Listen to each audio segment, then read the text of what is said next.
اگر کسی بندے کی 40 سال کی نمازیں قضا ہوں یا کئی سالوں کی نمازیں اس کی قضا ہوں تو ان کو پڑھنے کا طریقہ کیا ہوگا، اس کی تفصیل سن کے ثواب کی نیت سے دوسروں کے ساتھ شیئر کر دیجیے گا۔ یہ بات یاد رکھیں، جو نمازیں قضا ہو گئی ہوں، چاہے ایک دن کی ہوں، چاہے ایک ہفتے کی ہوں، ایک مہینے کی ہوں یا کئی سالوں کی نمازیں ہوں، پہلی بات تو یہ ہے کہ ان کی اللہ کی بارگاہ میں توبہ کرنا لازمی ہوگی کہ اے اللہ، جو نمازیں مجھ سے قضا ہو گئی تو تیری بارگاہ میں پکی اور سچی توبہ کرتا ہوں، مجھے معافی عطا فرما، اور ساتھ یہ بھی ارادہ کرنا ہے کہ اے اللہ میں ان کو ادا کروں گا،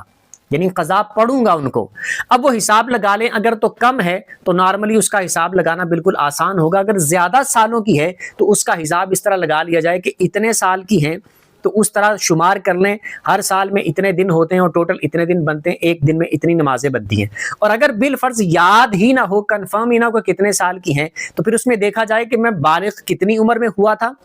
اور اس کے بعد سے لے کر اب تک میری عمر کتنی ہے، اس میں سے تقریباً زیادہ سے زیادہ اندازہ لگا لیں اتنے سال میں نے پڑھی ہوں گی اور اتنے سال نہیں پڑھی ہوں گی، اس حساب سے حساب لگا کے تھوڑا سا اندازاً زیادہ حساب لگا لیں اس کا، اور پھر اس میں سے نکال لیں کہ ہر سال کے اتنے دن، ہر دن کی 5 نمازیں اور وتر کی نماز چھٹی بھی علیحدہ شامل کرنی ہے، وہ بھی ادا کرنی ہوتی ہے، اور ہر نماز کے فرض ادا کرنے ہوتے ہیں،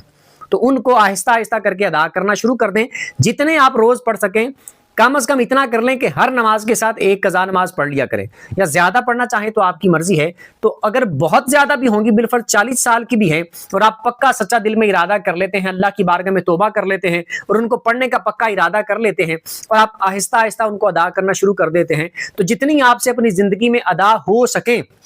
جو روزانہ کی روٹین میں آتی ہیں وہ تو پڑھنی ہے، پچھلی آپ روزانہ جتنی پڑھتے رہیں گے اور اپنی عمر میں زندگی میں آپ جتنی پڑھ سکیں گے اتنی آپ ادا کر لیں، جو باقی رہ جائیں گی کہ آپ کو وقت نہیں ملا، زندگی اتنی نہیں تھی، موت آ گئی، تو اللہ پاک کی رحمت سے امید ہے کہ اللہ پاک اس میں معافی عطا فرما دے۔